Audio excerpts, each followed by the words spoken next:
my obligatory post. Oh, my laptop's booting.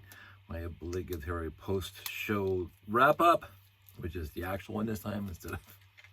I get so discombobulated sometimes, so confounded that my word choice gone. I was an English major once. I'm gonna say that was a long time ago. So I'm gonna be talking about some stuff. I don't know how long this is gonna be. RCX. I'm gonna be downloading some firmware to this RCX in a second because there's no batteries in it, and I want to test stuff. So let me just get this thing plugged in, and now it's there. And again, what happens is that I need one of these. I don't see it on my desk, so I go grab another one out of my bin, and now I have two of them on my desk. Invariably happens. I do have to clean this room post-show. So many things. So, anywho, post-show wrap-up. I'm gonna say, like, I've done lots of shows. Not as many as some, but more than most. I mean, if we go right back to my very, very first show that I did, and I'll call them shows, was robot competitions. And the very first robot competition I ever did was at University of Guelph, run by, the name just poofed, Victor. There you go. And that's where I met that dynamic duo of RTL Toronto. And so it went on from there. And then I got involved in RTL Toronto. My second show was RTL 3 robot competition, and then I was in 98% of the robot competitions. After that, I skipped Connect 4 and the TV antenna. I call it the TV antenna. It's the bar hopping that Rob just came and smoked everybody. I think those are the two I know I missed. Block exchange, block stacking, marble sorting, Project X. Did I actually do one where you had to capture the flag? I honestly can't remember if I did capture the flag. But anyway, I did lots of shows. And then after even during the robot competitions, we started doing the hobby show with Alan Bedford. It was fantastic. Alan's great. Tools, download firmware, because there's no firmware in this thing. New RCX version 5. And hopefully it's going to be doing that. There you go. So Alan Bedford's hobby show, which became my hobby show, and we're not doing the entire hobby show. We were a exhibitor at the hobby show. So we started doing the hobby show, and then when I was doing the hobby show, organizing the hobby show, we were contacted by my good friends Doug and Frank. Frank has sadly passed away. I think Doug's passed away now too. Really sad. But we were doing the Doug and Frank shows. At least 3 a year. There was a spring show, there was a Christmas show, there was a spring toy trade and dill show. We were doing at least 3 a year of those, and then the robot competitions, blah blah. And then I went to Brickfest 2004. Brickfest had been running for a little while. I don't think I brought anything to display. I honestly can't remember now. I would have had nothing substantive to display. No, sorry. It wasn't really a display. I brought my 8448 supercar. If you go look it up, 8448. But I had it RC'd. So I was driving it all over the convention, annoying the crap out of people. But, I RC'd the supercar. I also RC'd a bunch of other cars. But anyway, and so that was Brickfest 2004. And then we're still doing robot competitions, still doing hobby shows and Doug and Frank shows. And then I think there was a few other shows in there that I can't remember. But then I went to Brick World in 2010. I brought what was then the space layout at that time, which wasn't higher than this much. But that was about 7.5 by 12 of just base plates and monorail track. I didn't mind it. It was not my favorite layout. The people at Chicago loved it. And then back here, the very next year, more train shows, more Christmas train shows, blah, blah, blah, 2010. And then 2011, BrickFet. And BrickFet went on for years. And I missed at least 2 of them, and much to my chagrin. I missed one in Montreal. I visited one in Ottawa. I think there was one in Ottawa where I stopped by because we were in town. And then I missed one here in Toronto. But I was at all the other ones. Fantastic shows. And then BrickFet stopped, unfortunately for all of us, because I love the organizer. No mention names. And then I started doing my own shows, which was right pre-COVID.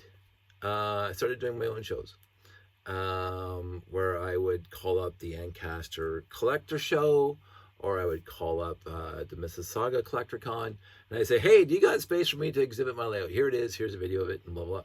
And they said, sure, come on down. So I got in for free. And so I did at least half a dozen of those in Mississauga, Ancaster. I didn't get out to the one in stock. I want to do that. So I was doing my own shows, and some of those shows I invited other people to. Hey, Callum, hey, Kevin, why don't you come and do my show? And that was fantastic. So it's kind of like me doing the shows again. I would say that I was slightly disappointed by the collector cons because they were not happy. I won't say they were not happy with exhibitors, but we were taking up floor space, which would otherwise be used by tables that they could sell, table space they could sell to vendors. They were basically vendor driven 100%. And then over and above the vendors was the guest stars, the wrestlers, or the whoever they had signing autographs.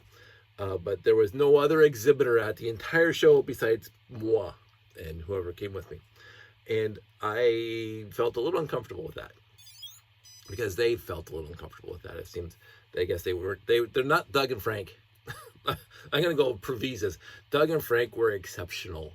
And the families that came with Doug and Frank, absolutely exceptional. They made us feel 100% welcome. They did everything they could for us. They gave us a whole space and blah, blah. And every year they called me. They said I didn't have to chase them down. Hey, Dave, you coming? Absolutely. So, but the collector cons, I think they were, I won't say humoring me, but they were just kind of shoehorning me into wherever they didn't sell a table space. And I just felt a little bit, as an exhibitor, I don't need a pat in the head. I don't need the red carpet rolled out for me. I don't need any of that. But what I do need is not necessarily respect, but appreciation. I think we were a value-added service to their show. Because without exhibits, and this is why Doug and Frank were fantastic, because they had a really good balance between exhibits and vendors. And since usually it was a train show with Doug and Frank, there was tons of train layouts, like literally tons of train layouts in all scales. NHO, Garden, Lionel, they had, and those are all exhibitors too. And we were exhibitors. The hobby show had the Meccano guys, fantastic. I mean, I love that. So there's more than just us exhibiting at a show. Obviously at Lego convention, we're all exhibitors overall. So anyway, I stopped. I don't think I did 2 or 3 with the Saga ones, and I said I'm not doing anymore. And they didn't call, so they didn't miss me. So I thought I was a value-added service. Turns out maybe I was too big for my bridges. I don't care. So then Bricks in the 6 started, and I missed the first one. That was again pre-COVID. And then the second one I was at, and that was fantastic. And the third one I was at, I think, I'm quite sure there was 2, yes. And they're fantastic. Bricks in the 6 is, the convention for Canada now, excluding all the rest that are happening in Canada. But, so I had fun with that. And what happens there is that it's Lego. It's a Lego convention, like the rest of Lego conventions, except it's ours, not necessarily mine. I'm just bringing a layout and harassing all my friends. But it's down the street, and I enjoy that. So, and then Anime North was conveyed to me. Hey, Dave, come to Anime North. And I've been to 3 of those. And they're utterly fantastic. I cannot say enough about how much I loved Anime North the 3 times I went, every single time, including the display we did with Torolug. I'm not going to go into my feelings between Torolug displays and classic RTL Toronto displays. This is not a competition. I've been to both. But Torolug puts on a display at Anime North, and it is good at Anime North. 3 times that I've been there. They've been to more, but I've been to 3, and they've been absolutely fantastic. Joseph invited me to do another show in Etobicoke once, and I loved that one too. But it was so tiny. But I don't mind tiny. I don't mind tiny shows. I do not mind tiny shows. 1-day shows. I do not mind that at all. And then let's talk about Kevin's Kids Fest. I've done 3 or 4 of those. Those are fun. A little different, because the kids are just hyped up on the bouncy castles and they just want to destroy everything. But overall, they've been great. And anyway, so Bricks and the Six, beautiful, fantastic. And then I've never been to a Comic-Con in my life, straight up, as a Trekkie, and shocking, I know, but never been to a Comic-Con. And so the Torolug was invited to the Niagara Falls Comic-Con. We were invited by Buffalo, the Lego group in Buffalo, they were invited, and they've done it before, the Comic-Con in Niagara Falls. And so they invited us to share a space. And I was going into it blind. Never been to a comic book convention. I mean, it's going to be as close to Anime North as possible, but Anime North is not a Comic-Con. It is an Anime Con, I guess. Which is comics. There's a distinction, subtle though, maybe. And so I don't know I wasn't there. I didn't know what to expect. But I thought it would be comparable to Anime North. Not as many people, to be said, but comparable. And when I got there, I got there stupid early because I wanted to make sure that I could get my stuff in there and blah, blah, blah, and yada, yada. And there's some stories about that we might go into, about appreciation and treating people with respect that I might talk about in a second. But at the Niagara Falls Comic-Con,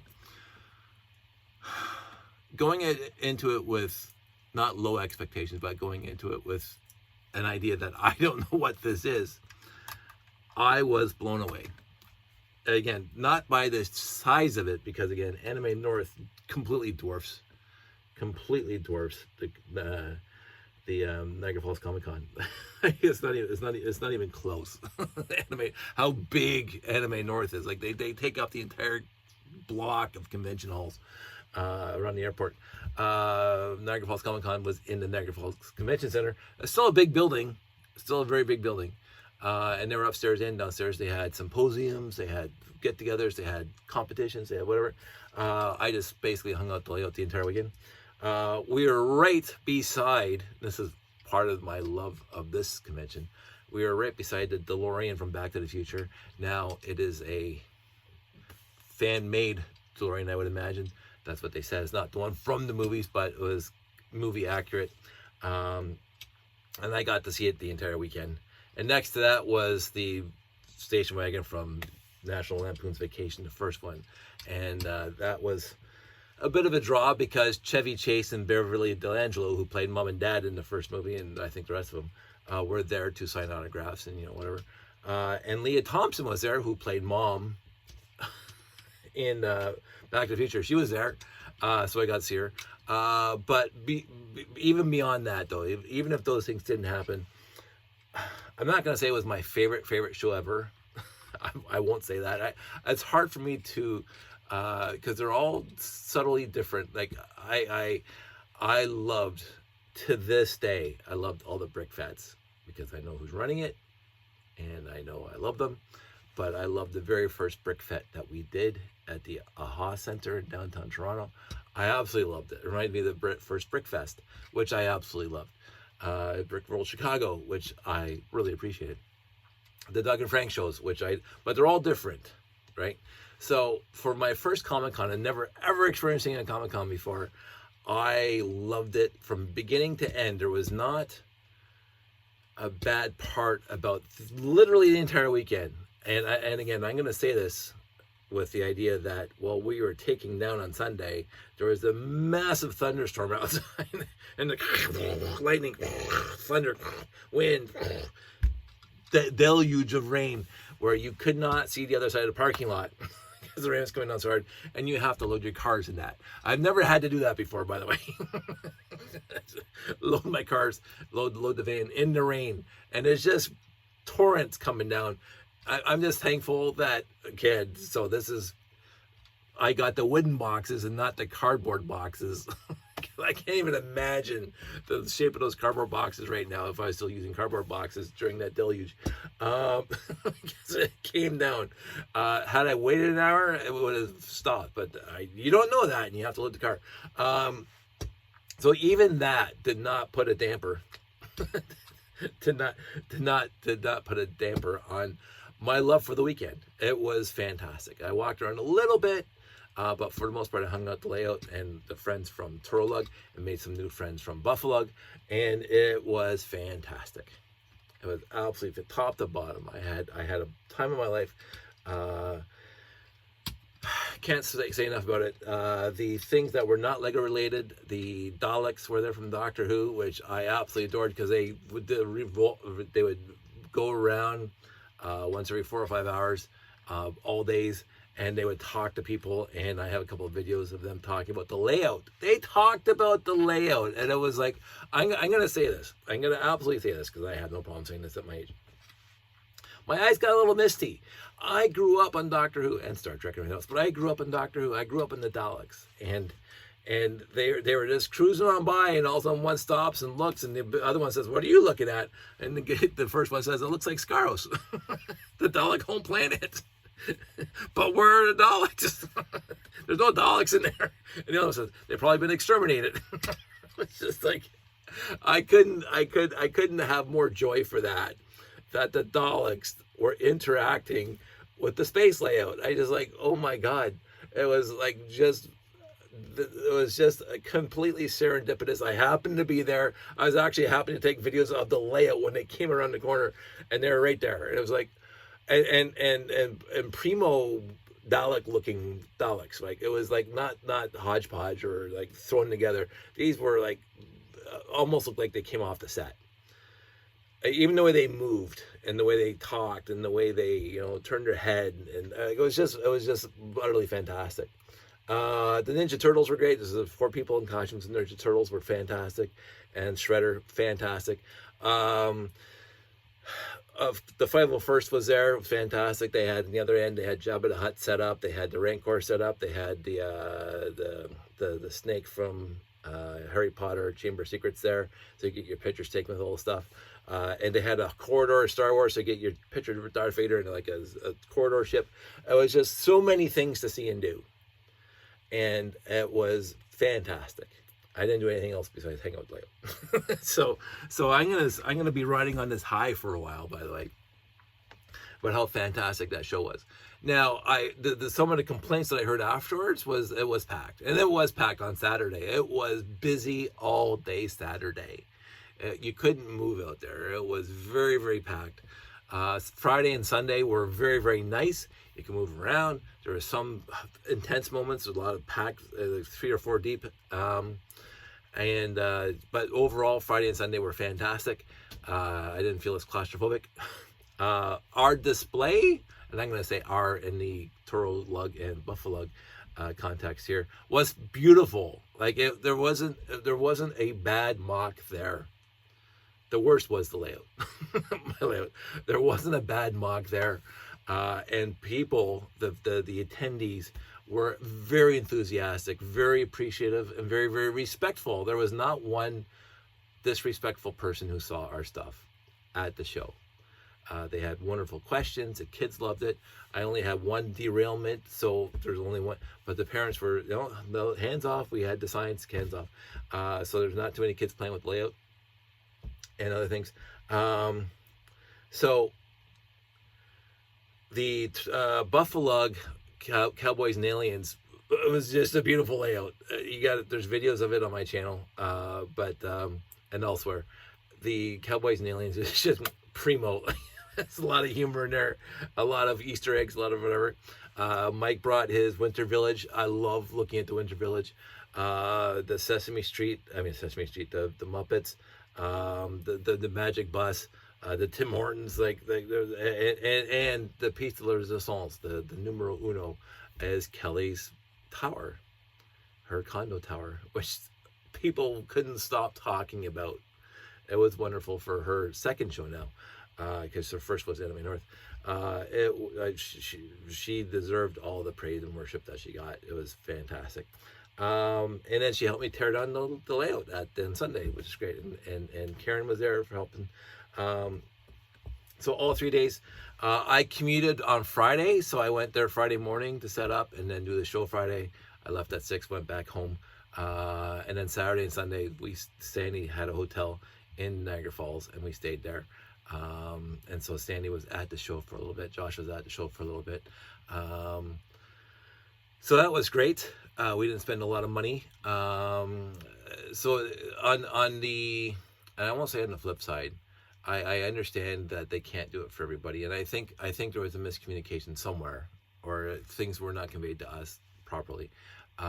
We were told, I heard somewhere, that exhibitors did not have to pay for parking. There was a special parking lot because we are actually quote unquote staff. I didn't know that. I paid for parking all 3 days. It was $15 a day. So $45 for parking. That's perfectly acceptable. What I feel as an exhibitor, you don't when we used to do shows way back when, like Doug and Frank used to give us a check at the beginning, at the first couple shows, $75 or whatever, and a stipend, a stipend, as some people say. That stopped, and Doug and Frank were very apologetic. They didn't have the money because they wanted to keep the costs low, so people didn't have to pay an arm and leg to get in. So we were not getting a check anymore, but it didn't matter. We were there to hang out for the weekend and display our stuff. But I don't expect to pay.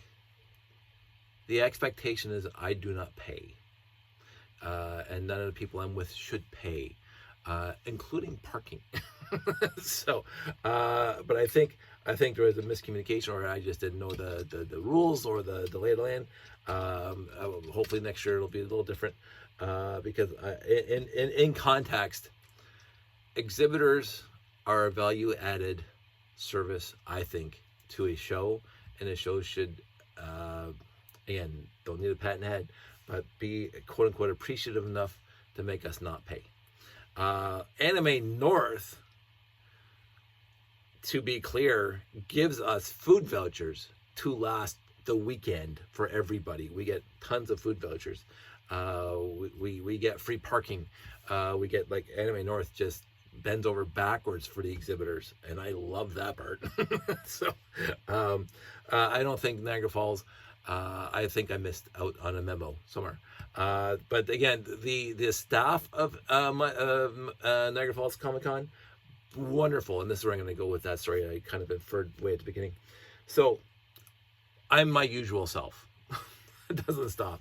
I show appreciation to people who show up and work at these shows. I get the sometimes vitriol, the anger, the Karens, the whiners, the bridezillas or the conzillas, which I'll talk about in a sec.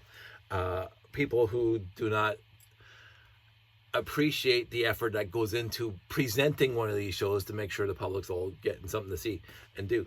And so when I show up first thing in the morning on Friday, I pass a security guard and I'm saying, "Hey, security guard, you're wonderful." Right off, my first words, "You're wonderful. Thanks for being here." This is me not flirting at all. This is not flirting. This is appreciation of her being there and doing stuff. And I said, "Oh, okay. So this is what I have. I have a van full of stuff. Do I go to the loading docks or do I go? What's best for you?" And she's like, "Oh, what do you need?" I said, "Well, you tell me what I can do. What's legal here? What's not going to get you in trouble with the law or your manager?" So she said, "Oh, pull over there." So I loaded my car very, very quickly so I could free up a spot because people are coming and going, the big rider vans and the U-Hauls bringing all their Funko Pops and whatever. So I didn't want to waste too much space and time dilly-dallying unloading the van, because parking's a premium by the loading docks. So I appreciate that, right? I've been to shows before.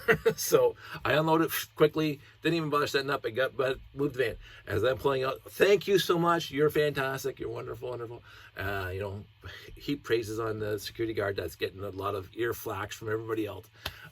So I do this because I like people to feel good about themselves. And not, that's what I want them to remember, instead of the wine fest that they're getting in the other year. So anyway, and then I run into the same person the next morning. Hey, security person. Hey, oh, she remembers me because I talked to her. And we, how is it? I hope you didn't get too many people grieving and blah, blah, blah. We have a bit of a conversation, yada, yada. And then I'm leaving and she's still there. So that's 2 days in a row. I see her 3 or 4 times. And then, how are you? I say, like, are you okay? Don't listen to the grief and blah, blah, blah. And then Sunday shows up. So Sunday morning, see her again. She's manning the doors. And then the show is done, 4 p.m. Yes, I think it was 4. And I start taking on the layout, and I'm taking everything to the back. And this deluge, rain, thunder, trees falling over. Okay, there's no trees falling over, but big storm.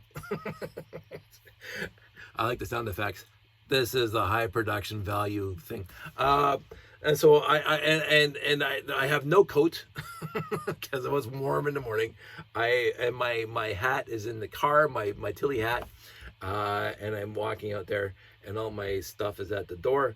And I'm going, and the parking lot's packed by the loading dock. It's like packed. And they got the cones out to stop people from coming in and out, and because the rider trucks all the Funko Pops are going in, right?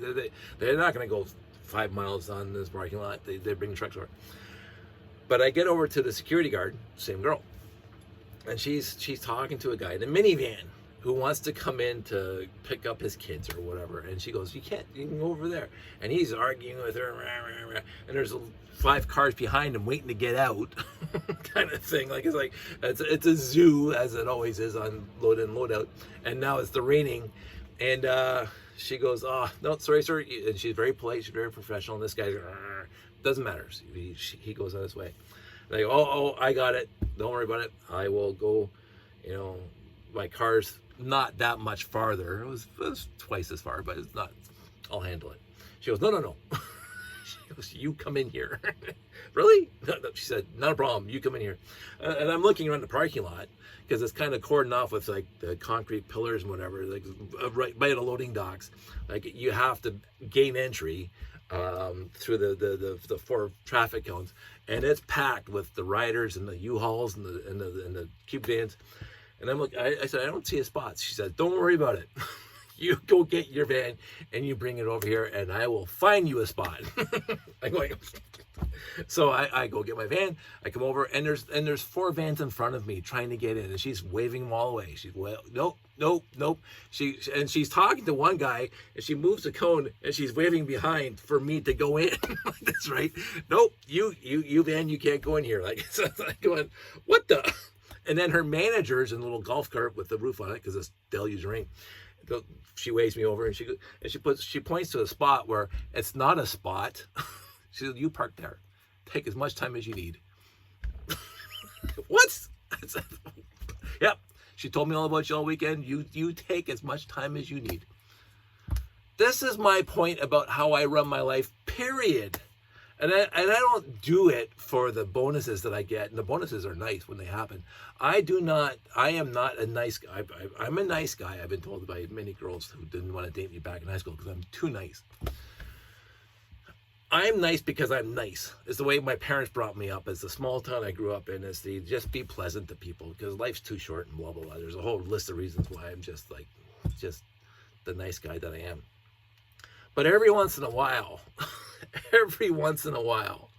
something like this happens, and this isn't why I do it, but this is the payoff sometimes. Dave, you parked there, and it's right next to the ramp. It's not a spot for anybody else. Nobody else was allowed to park there. After I left, nobody else could park there. It was just, really? Yeah, absolutely. You go over there.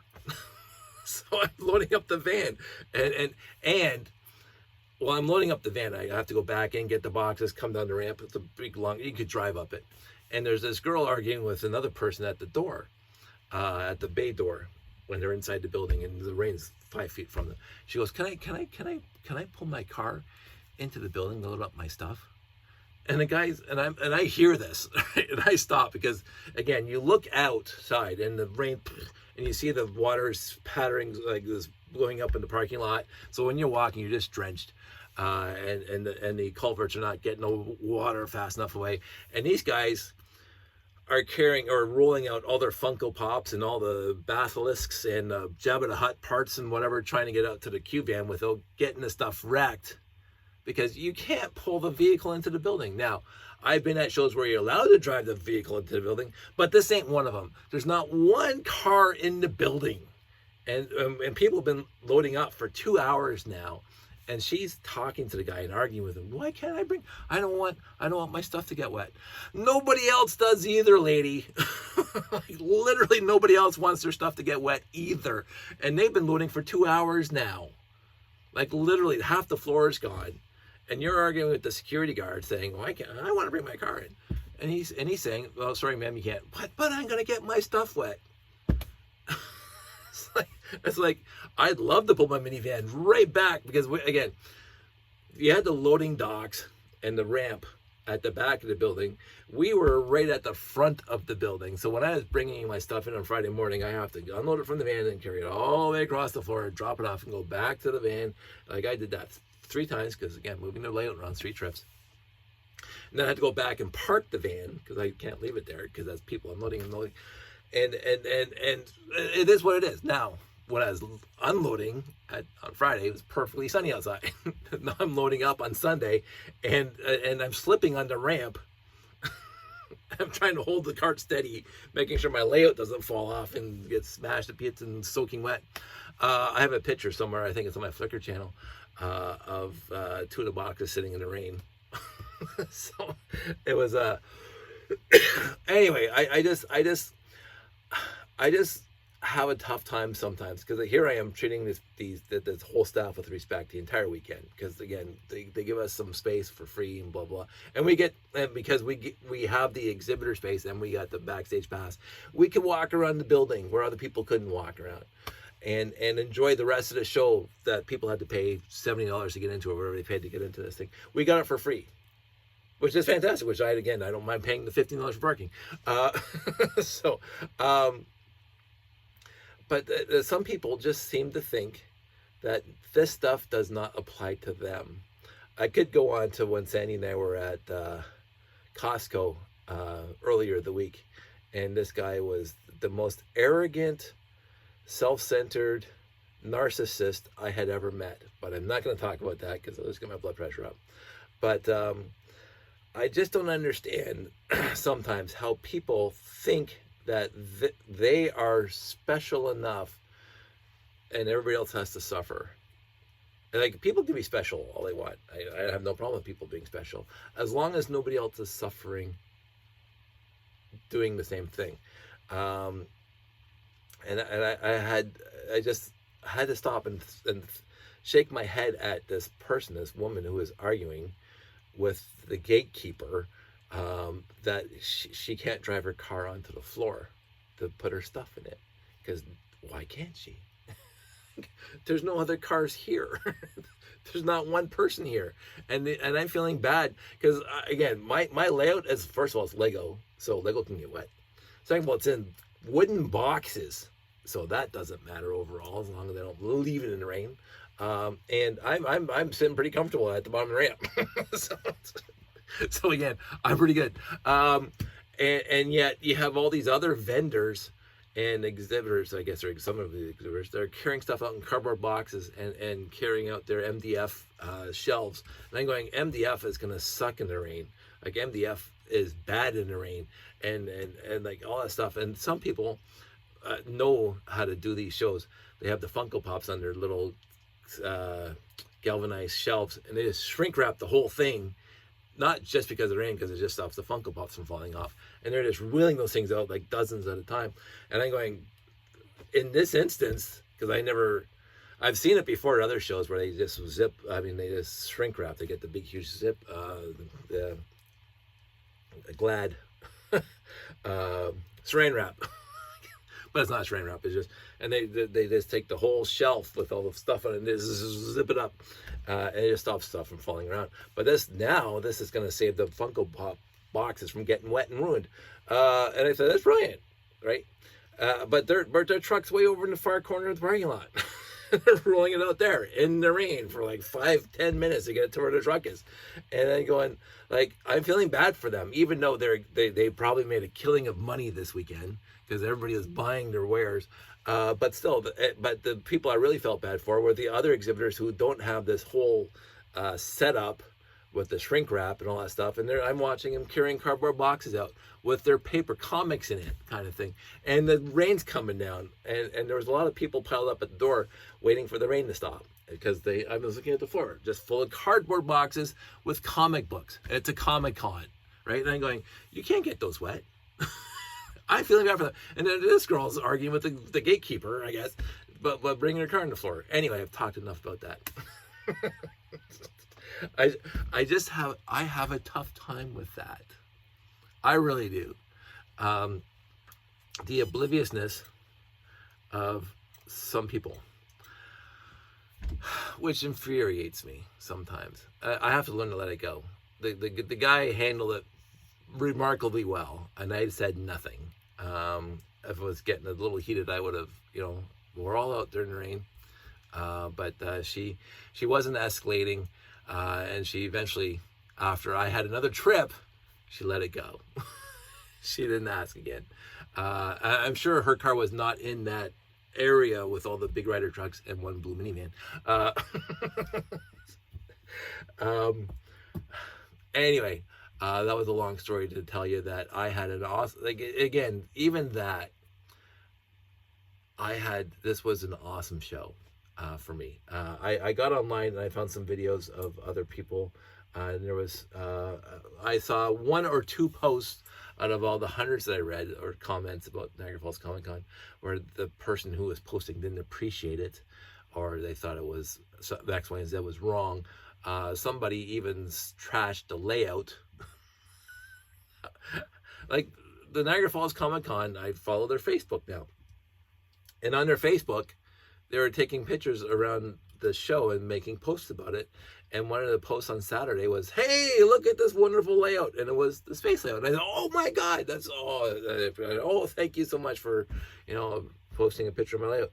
And somebody goes, "Meh, that shouldn't be at a Comic Con. That has nothing to do with comics. You should have had this with X, Y, and Z, and then you should have had this kind of competition and that kind of thing, and then blah blah blah, and trading cards and Pokemon and blah blah blah. This should never be at your Comic Con." And I'm going, who peed in your Wheaties this morning, dude? I didn't reply to him. I don't think I replied to him. Oh, sorry, I did reply to him. Give it up for a sec. But I didn't reply. Well, it might have been a little snarky. Because again, I walked around the building. I went upstairs to the rooms where they had all the symposiums and all the whatevers, all the different events, and they list them on the screen, and what's in this room at 1:00 p.m. and what's in this room at 3:00 p.m. And everything that he asked for in that post where he was ranting about us taking up space with our Lego display, that takes away from all the other stuff that I wanted to be here, was upstairs. I even took a picture of the screen that says there should be Pokemon card trading. Oh, Pokemon card, 2 p.m. in that room right there. It was there, dude. Some people just want to watch the world burn. That one scene from Batman, The Dark Knight. Some people just want to watch the world burn.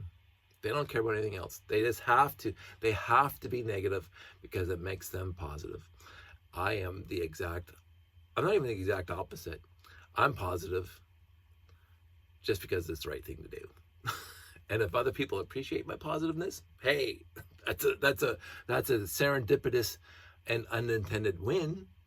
If some people don't want to be positive, even if I'm always positive, that's a problem. So it matters not to me. So, anywho, I'm going to be working on this because I had this idea the entire Comic Con. So what? I don't have the box here. It's out there. My little moving art display. worked fantastically well the entire weekend. And what worked well is that I was using the RCX, I was using the light sensor. You swipe your hand and the thing would rotate. Again, I have videos on my YouTube channel and my TikTok channel showing that working. And I was watching people use that the entire weekend, and I said, I have to incorporate that into the layout, because I've been trying to get some idea about interactivity between the people walking by, active interactivity.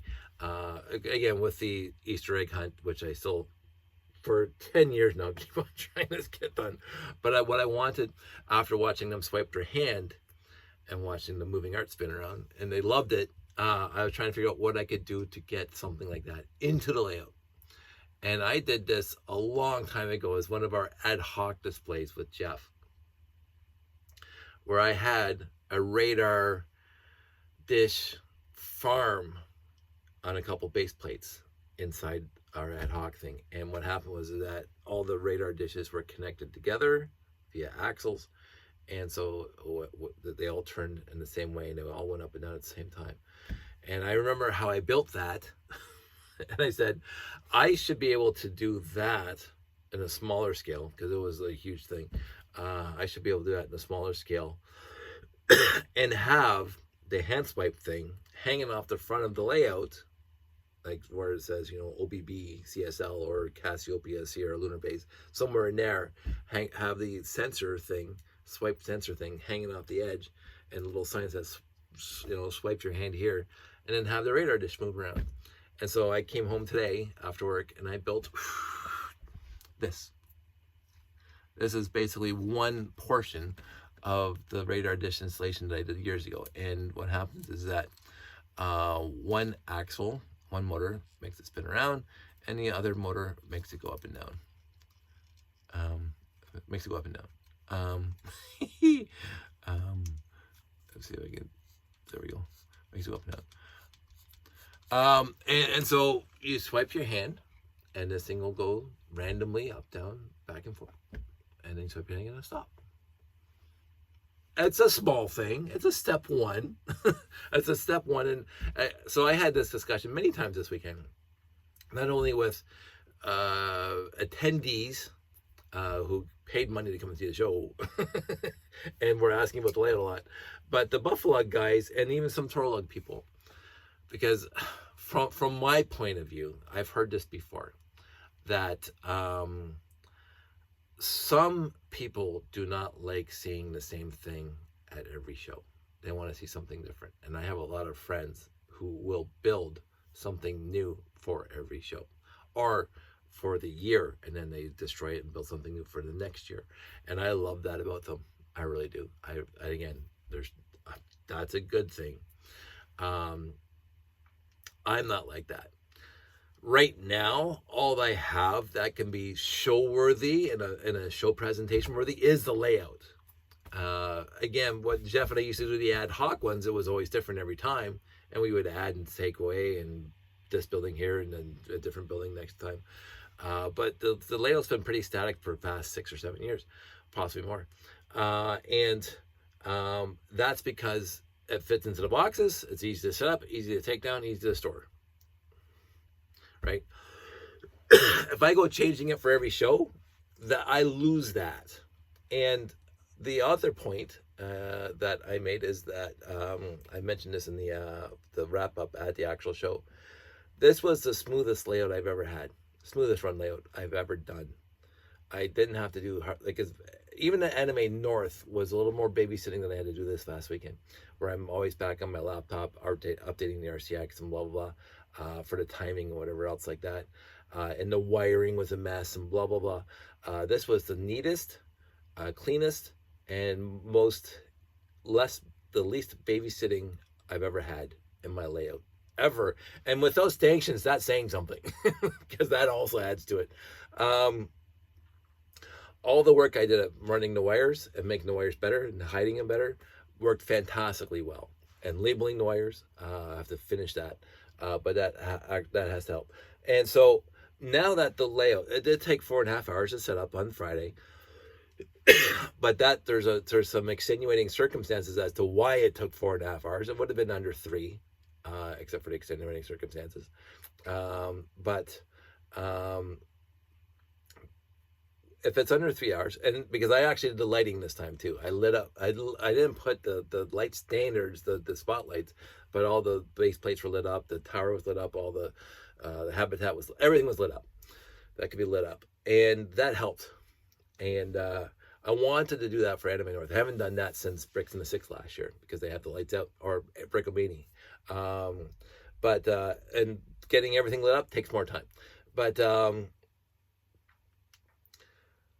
now that the layout is almost as efficient as it possibly can be to put up and take down, I can add more detail because it's not going to get in my way.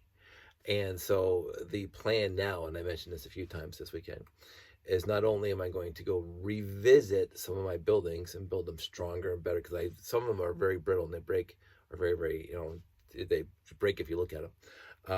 But also to add greebling or more details to them, because I should and I can. And so this thing is going to be value added. So there is future state in the head, in my noggin, of more interactivity. This is just going to be step one, right? And it's an easy first step because I've done this before. It's the build, and I just have to add the interface so people can make it turn off and on. So that's my plan, is to start here. This will be, again, my next show is November, so it's not like I have anything pressing to do right now.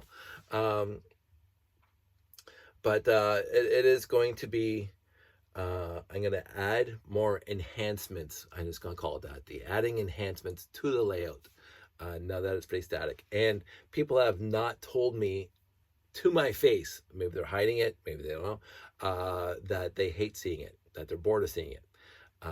If that ever happens, I don't know. I mean, I'm never bored to see it because the only time I get to see it is at a show.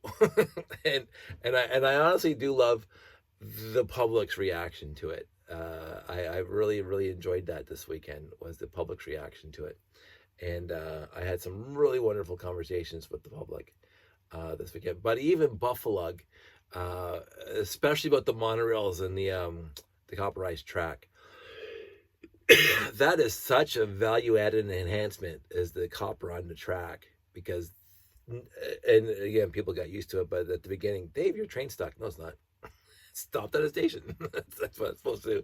And so people started really noticing that. It stops at every station. All the trains stop at all the stations. I'm going to add more. I'm not going to add more stops, so I'm going to add more things for them to stop at. I'm going to make another shuttle launch pad at the other spots where the shuttle monorail stops, and I'm going to put more stuff on the base plates, right? I'm going to build more little buildings, because right now there are 4 huge buildings on the layout and nothing small. There's no small buildings. There's 4 huge buildings and vehicles and spaceships. That's it, right? So my plan is to add more lower down little cutesy little things on the base plate. And so this is just step one. And the stuff that I want to add, and not all of them, but some of them, I want them to be interactive with the audience. I'm going to try anyway. That said, this was my first idea. And again, this is just like the moving art, right? But I didn't like it. So I scrapped that one, and then I remembered what I did years ago. So I just built that one. Anyway, 48 minutes. I'm going to wrap this up and possibly go to bed. It's 11:30. All my shows have been great. I can't think of a show I didn't like so far in my life. I've had shows that were good, and I've had shows that were exceptional. So that's the scale, just like Classic Space. Or all space sets. None are bad. They're good to knock that out of the park. The Niagara Falls Comic Con, for me, pretty much knocked it out of the park. Other people's mileage may vary, as they say, but I all weekend I had such a wonderful time at the show. And so I will say that. I want everybody out there to stay safe, take care, and hope everybody's doing well. I'm not going to get it. It's 50 minutes. Talk to you.